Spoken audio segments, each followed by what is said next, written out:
All right, the Bills Superfan series on Bull in the Basement continues. Now, you may affectionately know him as Pinto Ron, but his birth name is Ken Johnson. He joins us now. Kenny, good morning. Or good morning. That's what we were just talking about.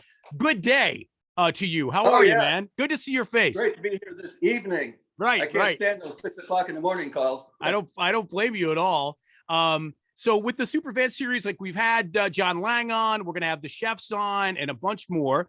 And really, I mean, if there was a Hall of Fame of Bills fans, you guys would be first ballot entries, obviously, in terms of the 12th man. In fact, I'm a little surprised, and maybe there will be someday, you guys will be part of that Wall of Fame. And that would be really cool if that happened. Before we get into your backstory, tell us a little bit about, for those of you that don't know, but are Bills fans watching from wherever you are around Bills Galaxy. First of all, thanks for checking into Bull in the Basement, but you may not have known, Kenny, you went through kind of a health scare in the last year. Tell us about kind of what happened and how you're doing in post-op and recovery. Oh, I'm doing great. It wasn't actually a scare. It was a condition I've had for about 20 years, and it was just getting worse and worse. And I knew the day was coming, and the day finally came. So it was no shock to me, and it was no scare to me. Shocked everybody else, I guess. But the surgery went well. The recovery is over, so I'm 100% again. Awesome. That's it was good a heart valve, actually. I needed a heart valve repair. Okay, and that's funny because you're like one of the few people I would ever think would need anything repaired in their heart. I mean, you got one of the biggest hearts on the planet. Needless to say, it all worked out. You're off the IR. You're on the active roster now, which is so cool. Oh yeah. And we're happy you are, and you're feeling great. So did that interrupt at all? And well, obviously COVID interrupted because you had a pretty incredible streak going on, right? In terms of games attended home and away. Yeah, coming into the 2020 season, I was at 423 in a row, home and road. Wow. So that got interrupted in 2020 for sure, quite a few times. So, okay, this is a silly question, but people might say and think, wow, man, I mean, you're going to 16 games in a year, and man, and there's travel involved. That's got to be really expensive. So my question is, does like Heinz or French's back you? Are you sponsored by them? How are we affording these home and away, man? It's all self-funded. I've had offers for sponsors and stuff like that, but I just turn them down. I consider sponsors evil people. I mean, they start getting you used to getting money, and then they start making demands. They want you to be a fine, outstanding citizen and nothing to do with sponsors. As far as the cost, it doesn't cost as much as people think. Yeah. There's generally only 8 road games a year. Usually 4 or 5, maybe even 6 of them are what I call chip shots. I mean, think of all the stadiums within a 12-hour car drive of Buffalo or Rochester, where I actually live. Yep. So there's only a couple of long trips a year, and people like me do actually go on vacation. So I just make sure that my vacation coincide with Bills versus San Francisco or Miami once a year. Right. So Absolutely. not as daunting as people think. Sure. That makes a lot of sense. That makes a ton of sense, actually. Okay, so let's get to your backstory. I think I know how you got your nickname, but tell people anyway, in case in what they're thinking, they might be wrong. Yeah, the nickname. That's it's somebody like you who did it to me, the media. They did an article about me about 20 years ago, and they got my name wrong. They called me Pinto Ron in the article, and the people at my tailgate party just wouldn't let that go. I tried to fight it, but after a couple of years, I just finally had to cave in and say, okay, I'm Pinto Ron. Okay, so the tailgate happens. How does what you became famous for happen? Because let's be completely honest, it's really weird, dude. Yeah, it didn't start like it is today. It started out, I think it was 1990 or something like that. And I just wanted some ketchup on a burger, saw my brother with the bottle and kind of held out my arm for it and kind of thought he was going to, tip it over and squish a little on, but instead he shot it from 6 or 8 inches away, which isn't a big deal. He hit it, it ricocheted off. We're always up to shenanigans. So 6 inches this time, was 8 inches next time, and then 18 inches. And then short time later, he was up on top of the van, squirting it down. And I was always holding my arm out to the side. So it wasn't getting on me, it was bouncing off. And then a couple of years later, it became height and distance. And when you get height and distance, it starts to get a little messy no matter how you try. And probably 10 years into it, I started realizing that I needed a better cleanup routine. And so I developed a cleanup routine that was probably 2001, 2002. And once I developed that cleanup routine, I realized that it doesn't matter what they dump on me. It takes exactly the same amount of time to clean up. So that's when I started piling like lots of people on the van. Okay. So it was like 30 years of evolution. Right. So, but that's a good question though, because I was going to ask you about cleaning up. I mean, you're at a tailgate. I mean, most people there, if there's any kind of a cleanup, it's either, God forbid, like a porta potty and whatever, or maybe you have to wait to get into the stadium and get into a bathroom there. Like, how do you clean up from that atrocity of condiments? It's really easy, actually. The first thing is before I go out and do that, I change. I have a white Bills shirt on, so it's colorful, different glasses, different shoes. And once it's done and everyone gets their picture, I just circle around to my van doors. I have an extended bed cargo van for all my supplies. We got a 5-gallon bucket of water back there, or, container of water. I strip the shirt off, just in my pants. They're dumping it over my head like a shower. It takes, a couple of minutes or less to get it off, just like if you were in a shower. And then I got a team of people working on the ears like a Nascar crew at a pit stop.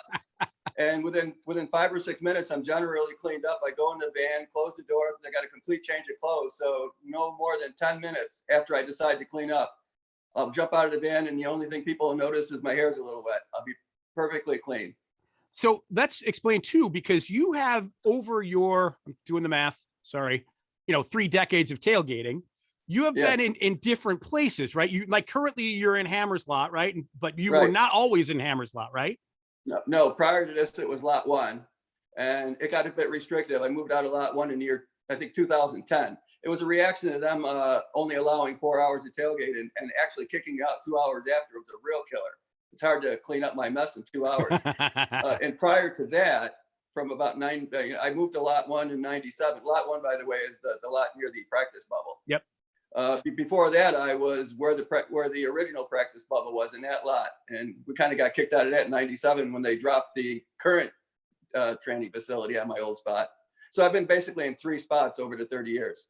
And every place you've gone, you've been welcome with open arms, with beers in them along the way, I'm sure. Oh, absolutely. So let's refresh this. So the ketchup and mustard thing is what we're talking about, where the guys now are up on the roof and they're aiming it at you.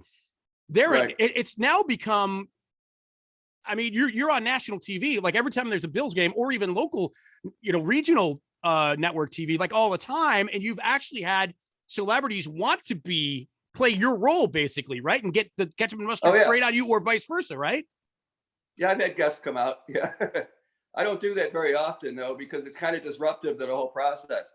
The people on my van get all confused at, what they're supposed to do. And as much as you try to practice, by the time it's 11:30, half of them are drunk up there and can't take instructions. So I kind of limit the guest people as much as I can. Isn't that amazing that it's actually sort of choreographed? You wouldn't think, but it is. No, I can't believe the same people, tons of people come in, sometimes as much as 500 to 1,000 during a home opener. And it's the same people week after week after week. I've been doing this for year after year. You think they get sick of watching it, because it's exactly the same thing. I come out to the same song. I say the same things. The people on the band say the same things. And just over and over and over again. Okay, so I'm not going to ruin the atmosphere by having you tell people here what you say and what the song is and what everybody else thinks, because I want people that are watching this that maybe you have never been to Hammerslot to see this done to go see it themselves. So ideally, so again, I'll use the word choreographed. What time typically does this happen? It's probably always at the same time, right? Correct. It's always an hour and a half before kickoff. Okay. 1 o'clock game, 4 o'clock game. But this year, because of COVID and the large crowds that I attract, I'm not doing it this year. It's a bad look this year. I've also had to suspend the bowling ball shots this year too, because there's just something about 1,000 lips on a bowling ball. They were edgy before COVID. Right. Now they're really edgy. For sure. So the tailgate's a little calmed down this year. It's still fun. Everything's good. Yeah. The cool thing, and okay, let me back up. Again, I continue to back up because this is how I roll. It's so stream of consciousness. But so what do you do when you're not Pinto Ron? When you're Ken Johnson? Oh, I'm a software developer here in Rochester. Okay. It's a really flexible job. Thank God. I get all, so I can get all the time off I need. And if there's special things, it's no problem. I can work from road. I can work from home. Yeah. Super cool. But outside of the football thing, I'm a season ticket holder for the Sabres as well. And I'm a diehard NASCAR fan as well. And I probably have one of the biggest comic book collections around. No kidding. No kidding. Yeah. Okay. Well, Yeah. we're on that. How many NASCAR tracks have you been to? Probably been to about 8 or 9 of them, maybe 10. What's your favorite? Dover. I like Dover, the Really? Monster Mile. Yeah. Yeah. Tracks I don't like are the road races. I like tracks where I can see the entire race. So you get as high as you can. Like Watkins Glen, the closest track to us, you can only see a corner. Pocono, you generally can't see around, but Dover's my favorite. I was going to say, I've never been to a race there, but I vacationed down there, and it's so wild how, and I don't know what the route number is through Delaware, but you're driving and all of a sudden, poof, this ginormous racetrack pops up out of nowhere, and it is huge. Yeah. And there's campers all around the place. So you just grab a couple beers and start roaming around, make lots of friends real fast. There's a lot of woods around there, so the campers are in the woods. So let me ask you this. When you go on the road games, when I travel with the Bills, I saw you all the time at our team hotel. You were just hanging out, and there'll be a lot of fans with you. How many, I mean, are you recognized at every road game you go to generally? Is that right? Regular happening? Yeah. Yeah, wherever I show up, everyone knows who I am. Yeah. They always hand me a beer, and I'm very happy about that. I don't blame you. So your drinking budget is nil, which is a great thing. It's non-existent. Right. Yes. That's awesome. But on the other hand, I probably spend a couple $1,000s on that stuff I serve in the bowling ball, so I don't feel bad about having a beer here and there. That's true. That makes sense. How many bottles of ketchup and mustard do you go through when you do the ketchup and mustard thing? Well, it's 3 64-ounce ketchups and 3 mustards. I put the mustard in a caulk gun. The girls operate the mustard, hand strength. The caulk gun was better. So, just 3 times 8 or 3 times 9 if it's a 9-game season. So just under 30.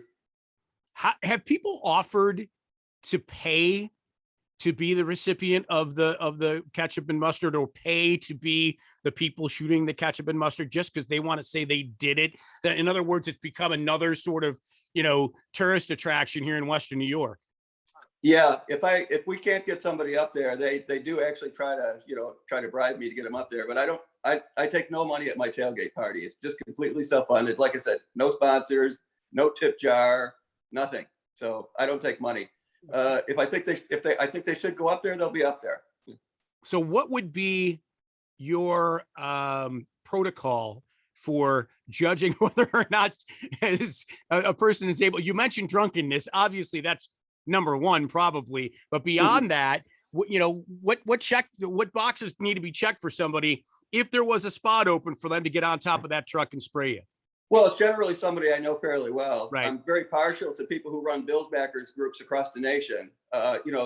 People in the Bills Mafia that stand out for some reason or step up for some reason to help everybody else. A lot of people from the Hammer lot. I've been tailgating with those people for 10 years. I like to see everyone get a chance over the years to get up there if I can. Let's go back to, now you alluded to the bowling ball shots. So this is another thing people may not know you for. They might know you just for the ketchup and mustard thing. But the other thing, where I'm guessing Pinto Ron came from, was the red Pinto that you would have at every single tailgate. So how did the idea come up with the red Pinto and with the menu and how everything was prepared in each particular different vessel? Okay, that was like 30 years of evolution. Most of the evolution was in the first 15 years. But that was my family car. I bought it in 1986 for $300. Geez, I think I got my money's worth out of it. And at the tailgate party that I would have, we had a crew of a few people, and we were always up to shenanigans and stuff. And it was like 1989, I think, and I had this idea of having the perfect bacon double cheeseburger. And I thought the best way to get the perfect burger is to have a flaming grill. So I built a wooden grill, 2x4s and plywood. So I'm trying to cook the burger like that, bending over, but every time I'd bend over, the whole thing was on fire and singeing my beard off. So I thought, okay, I'll just put it on the hood of the car because it's wood. Nothing's going to happen. But it burnt through, left a little tiny burn spot. I was a little irritated. I was sitting there thinking, I'm going to have to buff this out and repaint it when spring comes by. But I wasn't going to let it beat me. So I brought another one back and put triple plywood on it. And I thought, this is going to work. No, that one burnt through. The hole got the burn spot got bigger. So the next week I just threw one of those little cheesy pans on the burn spot itself. That way I didn't have to bend over. Just a single pan.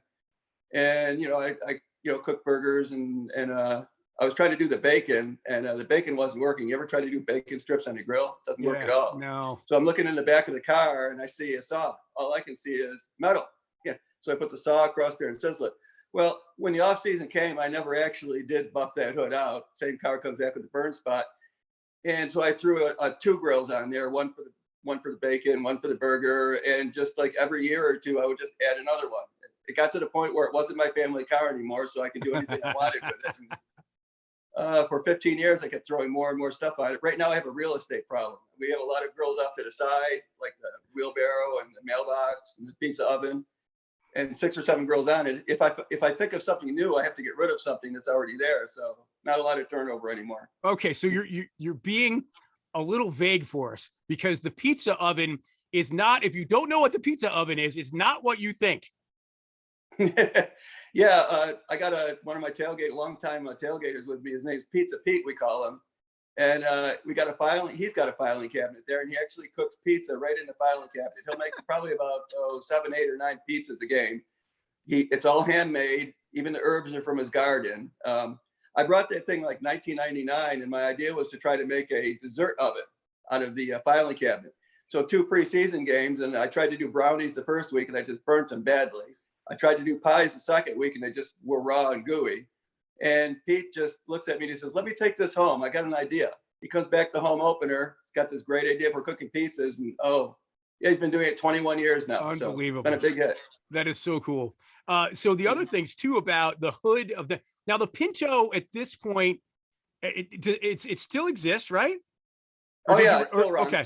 It still runs, and you drive it there, or do you tow it there, or whatever? I drive it. It once a year. I drive it to the stadium from Rochester, and I keep it locally. It's my cargo van. I drive back and forth. Got it. Okay. It's actually in really good shape. It just looks ugly.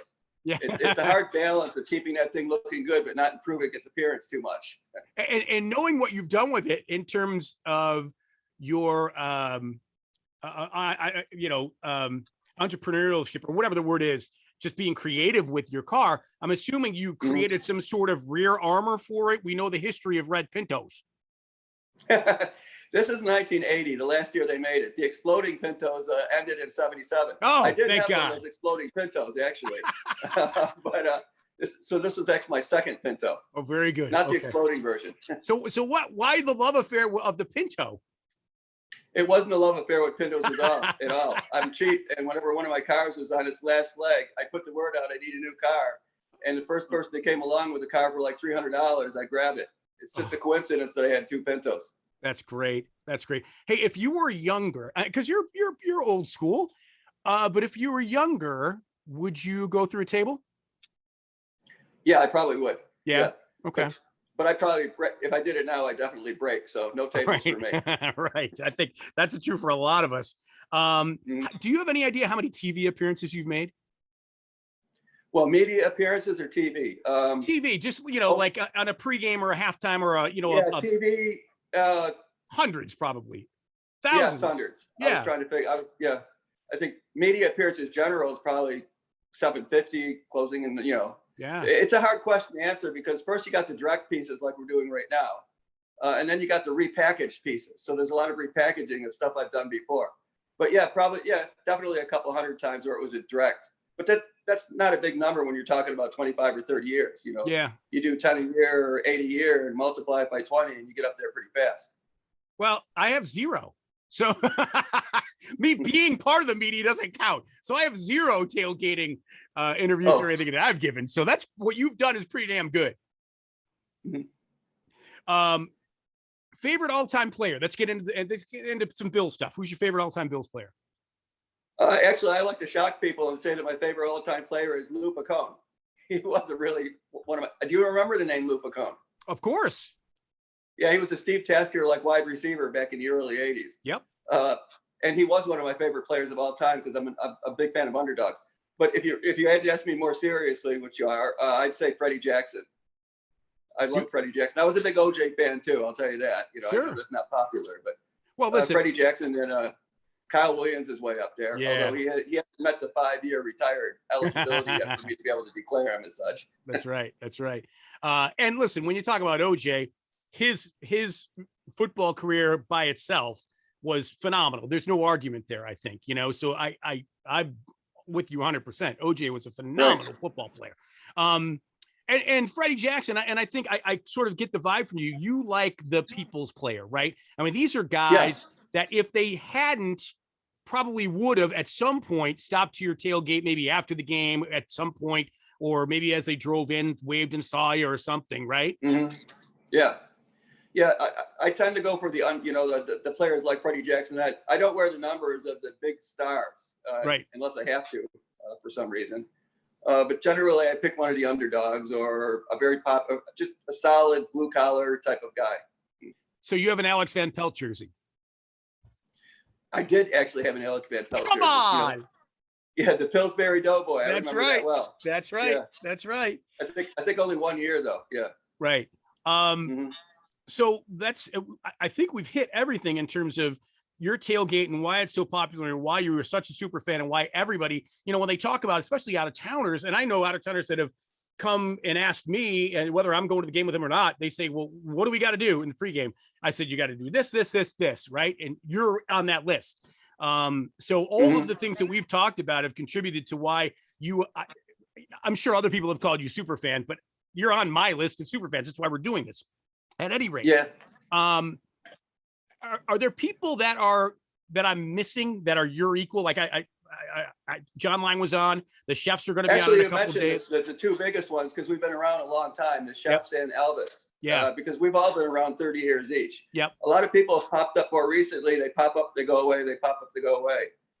There's a guy that dresses up like Fred Flintstone in the end zone. He's been around for quite a while. I actually know him too. Yeah. But, I will get his information from you. So there's a lot of new people. Pardon? I said I will get his information from you when we're done with this, because I want to we want to recruit him as part of the Superfan series. I want to get the guy. If anybody's watching and knows this guy, there's a guy that's got to be 450. He might be 5 bills, and he's shirtless, and I think he's in the scoreboard, and he's been all over TV and social media the last couple of years. I don't know him, but if anybody knows him, yeah, totally. And is he a guy who does he wear a logo on his shirt or something like that? On his chest. Yes, I believe so. Yeah. Yeah, I do know that guy. Okay, there's another guy. Okay, good, awesome. We want to expand our Superfan series as best we can and give proper props to the people that deserve. So 30-year seasons, 400 some odd games. What's your favorite road city to go to in terms of stadium and experience?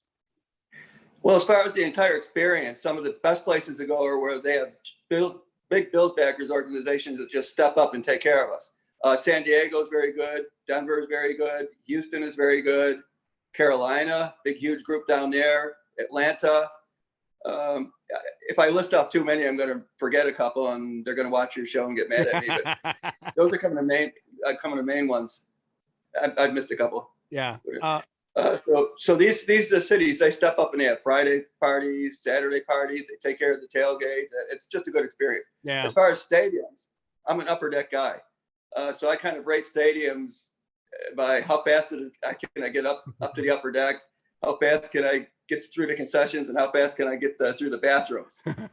Miami's probably one of the best at that. Some of the newer stadiums are the worst at that. They got these rampy things that you go up and down. It takes 15 minutes to get up to the upper deck in New England and Washington, some of the newer cities, but some of the older stadiums, they just get you right up there. That's kind of funny criteria, I think, but that's my criteria. Yeah, it is what it is, right? I mean, and it's interesting you mentioned Miami, and probably the reason why Miami is so easy is because the stadium's typically half full. So yeah, and half of that half is Bills fans, right? They got escalators to take you right to the top effortlessly. Yep. And because they've had a couple of Super Bowls, they've widened the concourses and put so many concession stands in the upper deck that you could drive a couple semis, next to each other and run races like a NASCAR track around it. So it's really easy to get around, really easy to get concessions. You can practically, between whistles, get to the bathroom and back.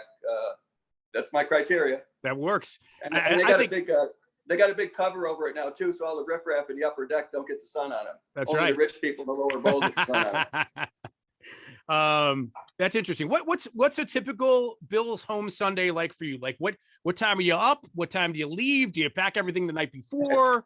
A typical Bills home Sunday for me Yeah. usually means I get to the stadium at about noon or 1 o'clock on Saturday. I get there 24 hours ahead. So I'm already in Hammers Lot pulling my vehicles in. And on Saturday night, we got a small crew back there and we have a campfire going. We hit the RV lot, maybe the Big Tree Inn, circulate around over to the Mafia House.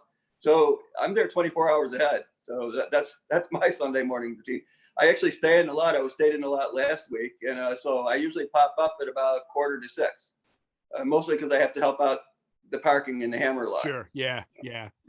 That sounds like a pretty damn good pep rally and the ultimate tailgate. I mean, we know, the RV lots famously for years started getting full, on Thursdays, right, Wednesdays and Thursdays or whatever it was. And so now, you're doing the same thing. And yeah, I mean, what a cool weekend that is. Yeah. It's a long weekend, I'll tell you that, especially when it's cold. I bet. Yeah. So is Monday, well, you mentioned you're really flexible with your hours, but typically would Monday be an off day for you, or would you start later in the day knowing how long Saturday and Sunday could be for you? I can't take off every Monday 16 times. Right. I don't get so much vacation. So yeah, I generally come to work maybe an hour and a half later than I normally would, but I rarely take off a vacation for a home game for Monday. Yeah. I got a lot of road trip vacation days I have to take on Fridays and Mondays. Of course. Which one of those are you most looking forward to this year? Oh, I look forward to all of them. But as far as this year, the big game is probably going to be, New Orleans is always the funnest game. Yeah. It's on Thanksgiving this year. I'm looking forward to Tampa Bay. That's always a good time down there. Nashville. Oh, wow. San Francisco. I mean, what a great year. I can't name them all. Like I said, they're all great. Yeah, San Francisco. I think Nashville's going to be the funnest this year now that I think about it. That's always a good time in Nashville. And because the last time the Bills were there was a takeover. Oh, yeah. There was 25,000 people downtown on Broadway. And it drove all the indigenous citizens to the bars, 2 or 3 miles out of town.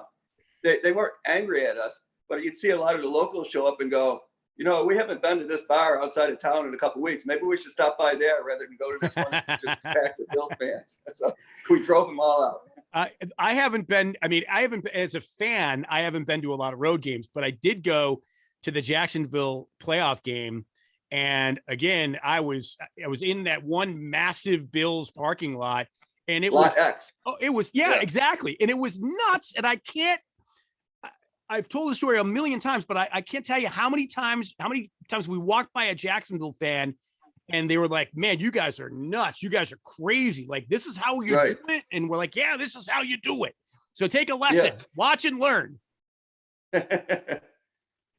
And oh, by the way, I don't know if you agree with me, but as that game progressed, I found them to be some of the most obnoxious fans I've ever seen or been a part of, only because of the Duval chant.